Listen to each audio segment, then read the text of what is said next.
Evening बच्चों। आज question paper release हुआ है class 10th and 12th। So from the science I have taken the physics question and this is sample paper question number 36।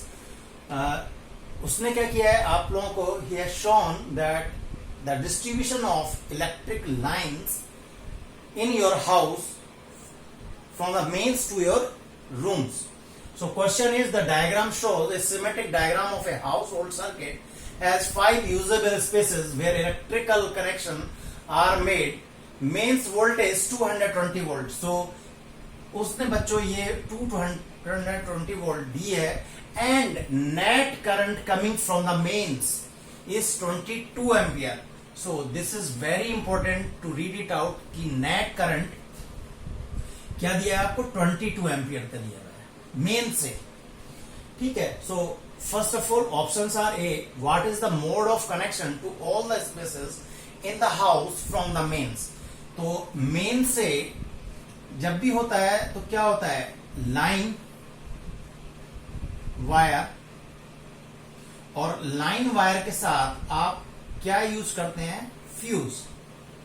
Fuse के बाद आता है आपका मीटर,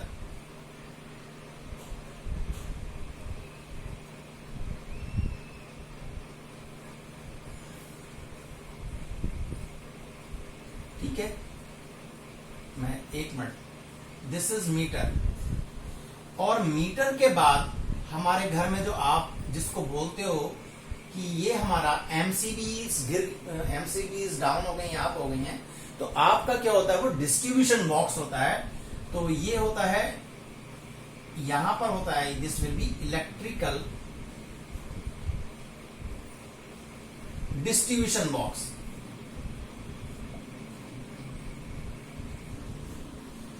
और इस डिस्ट्रीब्यूशन बॉक्स में क्या होता है, ये जो line wire, main line wire यहां तक आया, इसको टैप करके यहां पर हम, ठीक है, इसको टैप किया और यहां पर टैप करने पर यहां पर अलग अलग फ्यूज, जैसे ये 5 एम्पियर का यूज किया यहां पर, and from here I am going to use appliance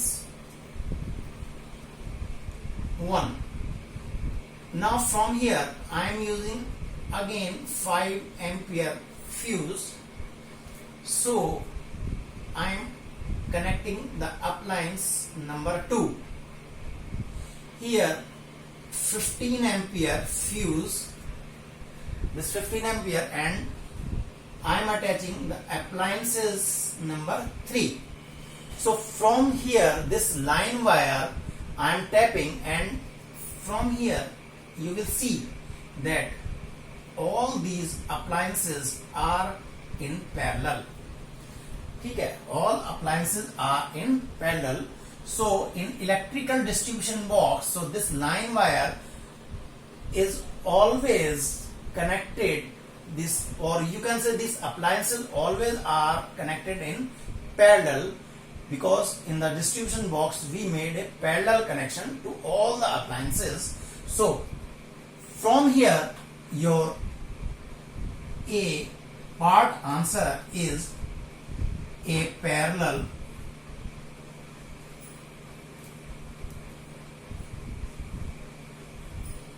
connection.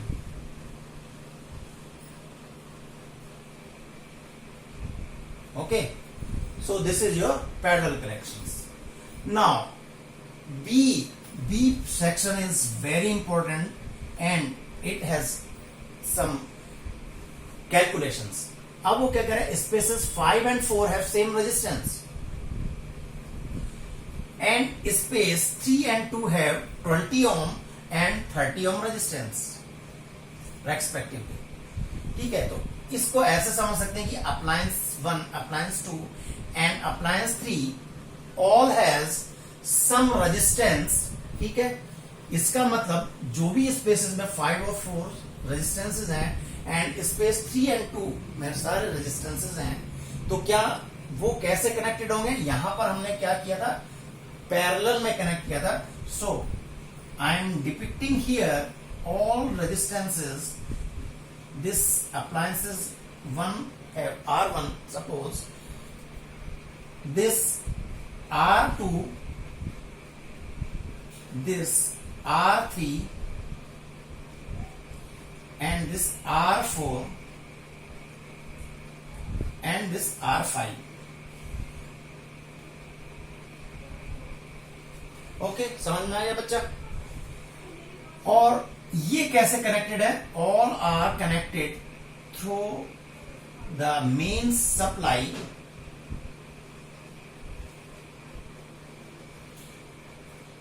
That is AC,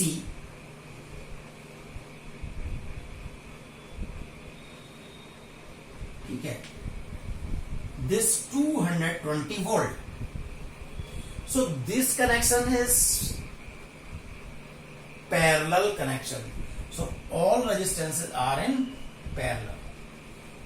तो आप लोगों को ये फाइंड आउट करना था कि ये जो सारे रेजिस्टेंसेस हैं अप्लायंसेस के स्पेसेस में, जो अप्लायंसेस लगी हैं और उनके कुछ कुछ रेजिस्टेंसेस होंगे, दे आर इन पैरेलल. अब आपने ये फाइंड आउट कर लिया, देन समवॉट इजी हो गया आपके लिए अब कैलकुलेट करने के लिए. उसने मुझसे क्या पूछा है? R5 की नेट वैल्यू,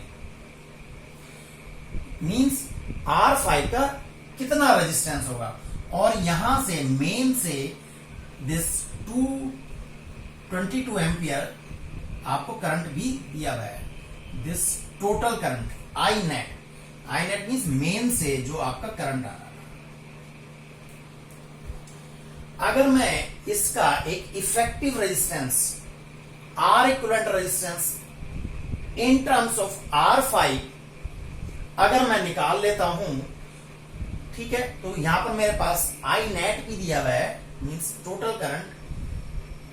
तो मैं क्या कर सकता हूं, उसको बाद में कंपेयर कर सकता हूं. तो फर्स्ट स्टेप, तो कैलकुलेशंस के लिए मैं आपके लिए ये रब कर रहा हूं अभी इतना पोर्शन.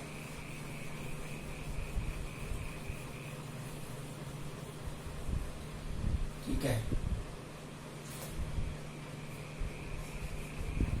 ये कैसा था? पैरेलल, सारे रेजिस्टेंसेस पैरेलल में थे. तो यहां से मैं पैरेलल के लिए एक R इक्विवेलेंट निकाल लूं. वो R इक्विवेलेंट कैसे होगा? 1/R1 plus 1/R2. और अब यहां पर उसका कंडीशंस देखते रहिए कि 5 और जो 4 है, ये जो 5 और 4 है हैव द सेम रेजिस्टेंस.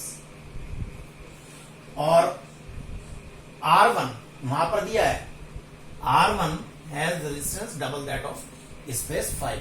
तो इस R1 की जगह मैं 2 टाइम्स ऑफ R5 डायरेक्टली लिख रहा हूं, ठीक है, plus R2 plus 1/R3 plus 1/R4 plus 1/R5. ये लिखूंगा. R4 की जगह क्या लिखूंगा? क्योंकि बच्चों ये सेम रेजिस्टेंस है 5 और 4 के, और मुझे क्या करना है? 5 की वैल्यू निकालनी. तो R4 को भी मैं R5 एक रेजिस्टेंस इक्वल मान लेता हूं. अब इसका अगर इक्विवेलेंट कैलकुलेट करूं तो 1/2 को कैसे लिख सकता हूं? 0.5 R5, 1/R5 and 1/R5 will be 2/R5 plus 1/20 R2 की वैल्यू प्लेस कर दी 1/30. इसका एलसीएम लेके इतना सॉल्व करेंगे. इसको सॉल्व करूंगा, यहां से बच्चों क्या आ जाएगा? दिस विल बी 2.5 R5, और यहां से मैं अगर एलसीएम लूंगा तो दिस विल कम आउट 60. तो 3 plus 2 that will be 3 plus 2 5/60 that will be 1/12. तो मैं अब ये डायरेक्ट वैल्यू लिख रहा हूं कि 1/12 आएगा. अब यहां पर भी मैं एक ऐसा एलसीएम ले लेता हूं. R5 और 12 का एलसीएम क्या होगा? 12 times of R5 that will be R5 से R5 कैंसिल आउट करेंगे, और 2.5 से यहां पर अगर मैं करूंगा तो दिस विल बी 30, और यहां पर 12 से 12 कैंसिल आउट हो जाएगा, और यहां पर आएगा R5. तो बच्चों यहां से R इक्विवेलेंट क्या हो गया? इसका रेसिप्रोकल, क्योंकि ये क्या है? 1/R equivalent. तो आर इक्विवेलेंट क्या हो जाएगा 12 times of R5 divided by R5 plus 30। बहुत बढ़िया, बहुत बढ़िया। चलो अब क्या करें, अब सब पैरेलल में थे। अब यहां पर दिस आर इक्विवेलेंट, अगर इस आर इक्विवेलेंट से इस वोल्टेज को ओम्स लॉ यूज करते हुए डिवाइड करूंगा तो मुझे क्या मिलेगा, करंट मिलेगा। ठीक है, and this current I net is giving me 22 ampere. तो मैं इससे कंपेयर करूंगा। तो यहां पर ओम्स लॉ यूज करेंगे। अब वो क्या होता है, V equals to I R equivalent. ठीक है, तो यहां से मैं अगर I निकाल लूं तो क्या होगा, V अपॉन आर इक्विवेलेंट। और I क्या दिया हुआ है मुझे, I टोटल दिया हुआ था 22 एम्पियर। तो 22 एम्पियर इक्वल्स टू V दिया है मैं 220 और R इक्विवेलेंट हमने कैलकुलेट कर लिया है। तो this will be 12 times of R5 multiplied, क्योंकि ये ऊपर चला जाएगा तो ये हो जाएगा R5 प्लस 30। बच्चों अब कुछ भी नहीं है, इसको सिंप्लीफाई करेंगे एंड कैलकुलेट करेंगे। Simple, this is algebra and this R5 is coming out after calculation 150 ohm and this is the answer of part B. Okay,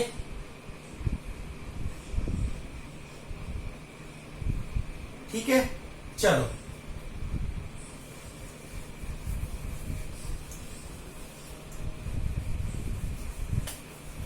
now अभी क्या दिया है, what is the current in space 3। तो space 3 current पूछ रहा है, तो space 3 का रेजिस्टेंस बच्चों दिया है, दैट विल बी 20 ओम। तो यहां पर सी ऑप्शन के लिए क्या करूंगा, V equals to I into R 3। ठीक है, और मुझे क्या निकालना है, I equals to V upon R3। और हमें पता है in parallel connection,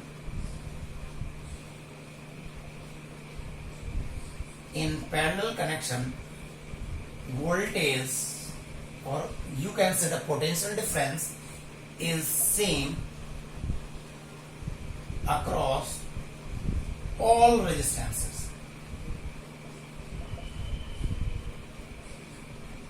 So in that place I can take V the same which is coming out from the mains. So 220 divided by this R3, this will be 20. ये cancel हुआ और this will be 11 ampere. So this is the answer of your part C. ठीक है। Now coming to your part D. This is simple. This is theoretical.